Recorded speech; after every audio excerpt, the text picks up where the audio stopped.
As said, gassing people was an old procedure already from 1939, the Euthanasia program in Germany. It shows Hitler's will, and it showed also that it worked. Numerous doctors were involved in gassing people who were considered to be unworthy of prolonging their lives, invalids, and so on. Perhaps 80 to 100,000 were gassed. There were protests in the public, and that meant that Hitler, who always was very careful about having a good appearance, he decided to bring the euthanasia program to a stop for the time being. Because actually, even though it stopped officially, it did continue here and there. It was not discontinued. So nothing could be more natural than once so many Jews had been killed in the East through mass executions, and there still remained the problem of the Polish Jews, to get rid of them in a more humane way. So gas was quite natural from the German point of view, and there are several documents saying raising the question in 1941, what do we do with the Jews? It is not a very tidy or neat business shooting them or letting them starve to death, which also happened.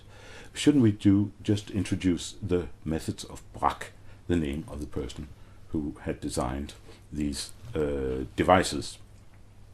And yes, the method of Brack was then brought into practice from late 1941, notably first in Chelno or Kulmhof.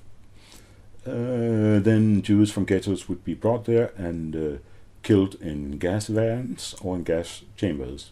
The difference being mainly just that the gas van would be able to move from one place to another, and the others were stationary.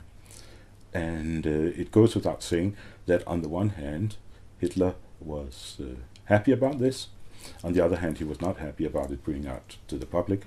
And imagine this information about killing Jews in gas chambers coming out to the Allies.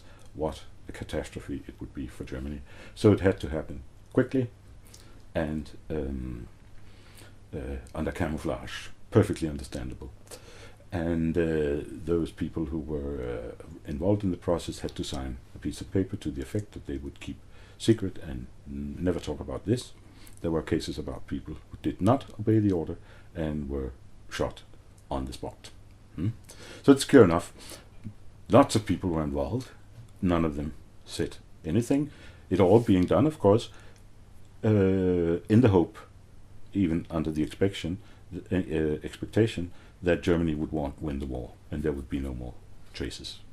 Eventually, in the autumn of 1942, Paul Blobel, who was partly responsible for the events of 33,771 or less Jews being mass exterminated in Babi Yar, he was entrusted the task of removing the evidence, digging up the graves, burning the bodies.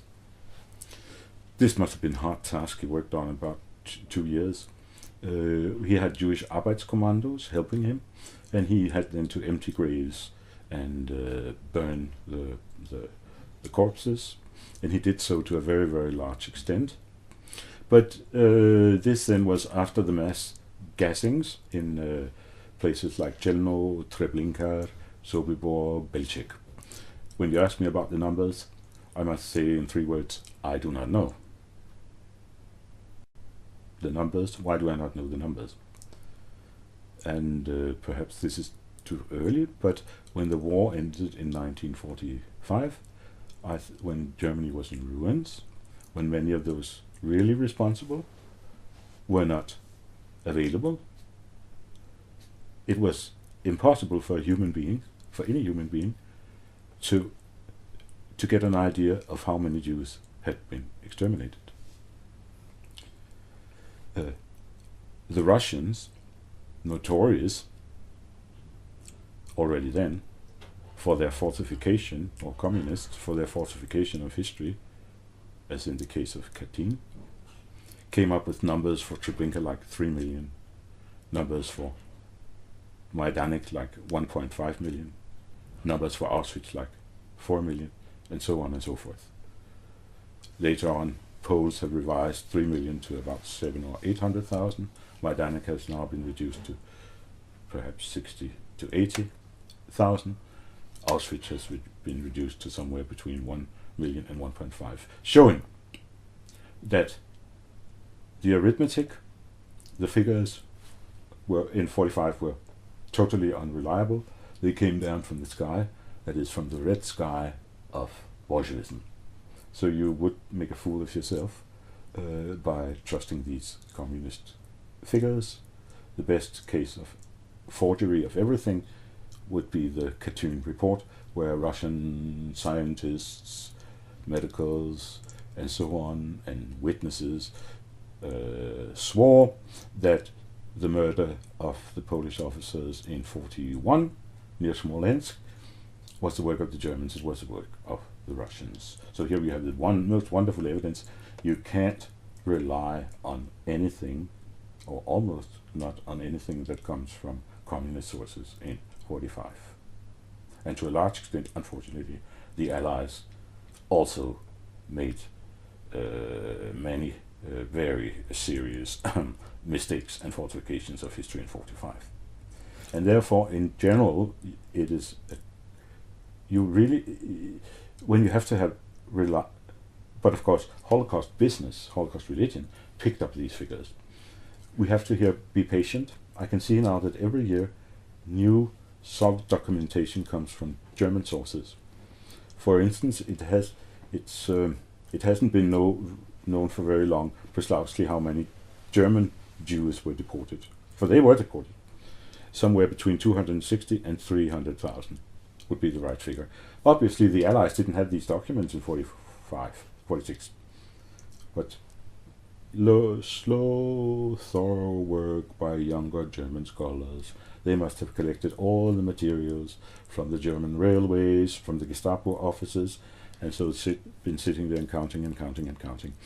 So before we reach the final figures, we have to wait.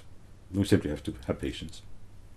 We have to realize that the figure 6 million wasn't based on thorough research. So that number is, in your estimate, false? It's simply too early to come to a final figure, because the figure 6 million, which was introduced in Nuremberg, was simply not based on any scientific report made by any of the Allies.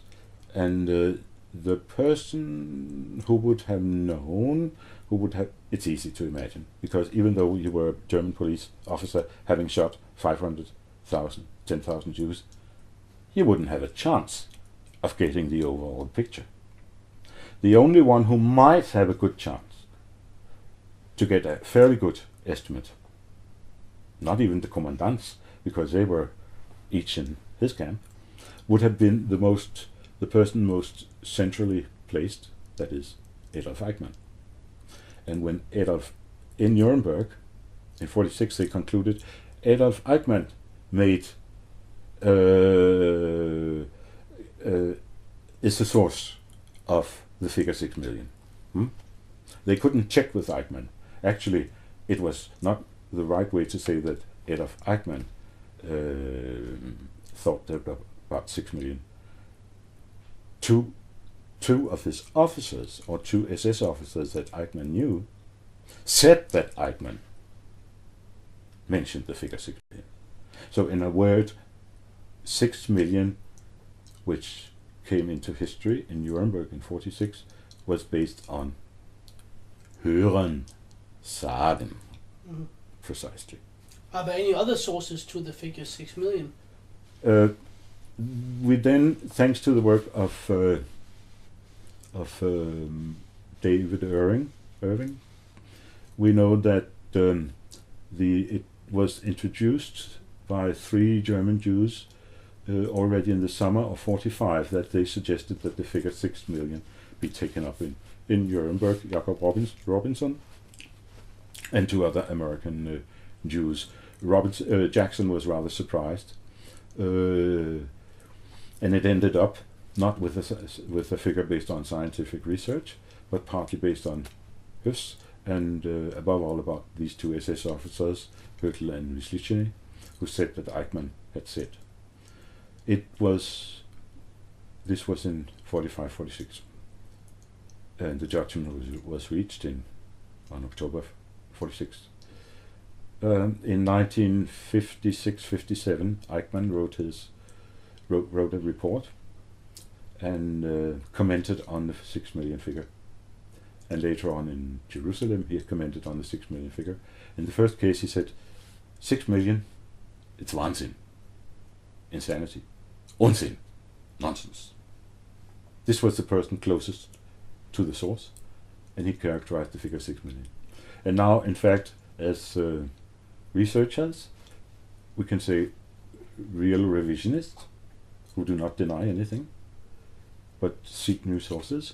They have done very good work. Perhaps one of the early ones to do so would have been Professor Butt's very good work. Has traced in American newspapers that the figure 6 million can be found again and again. Perhaps the only earliest mention is the year 1900, and then it occurs again and again from Jewish Zionist sources. So it's safe to say that in 1945 nobody knew the figure. Then it was suggested from Zionist sources that that might be a good figure to stick on to, but it was not confirmed by Eichmann. So, if we now go back to the gassings, and especially the gas chambers, what is, in your opinion, the strongest proof and evidence for the existence of homicidal gas chambers in the so-called extermination camps in Eastern Europe? Yeah, it is quite true. What deniers is perhaps here, especially Professor Forsang, perhaps, has said, show me or draw me a Nazi gas chamber. And this I also invited Danish historians to try to meet this challenge. Without success, as I reported in Tehran, it has not been possible to show or demonstrate a Nazi gas chamber. Then I think Professor Forsang says, well, if you can't show me this, then this means you can't show me the weapon of mass destruction, and this means you cannot have a mass murder without your being able to show a weapon of mass destruction.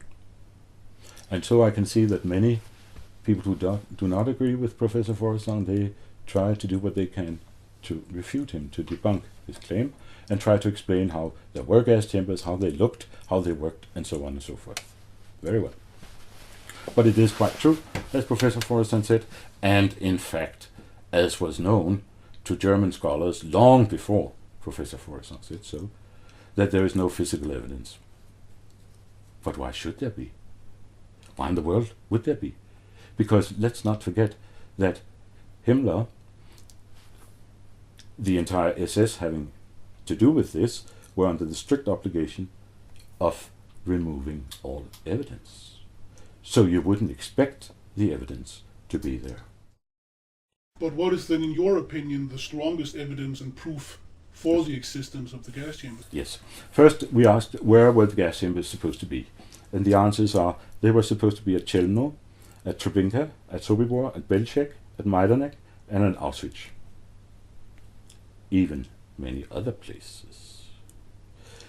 And the two main arguments would be for the present. On the one hand, we have seen the intention to murder, to commit mass murder, the Einsatzgruppen, and so on. So the will to get rid of the Jews was there. It is therefore also natural to expect that if more humane methods could be found to get rid of them, the gas chambers would fit in fine from the point of view of the Germans. And the same applies to gas vans. They were more humane from the German point of view, and you might even say from the Jewish point of view, because the alleged gassings took place in sort of surprising way. They were disguised as showers and so on. So take them by surprise.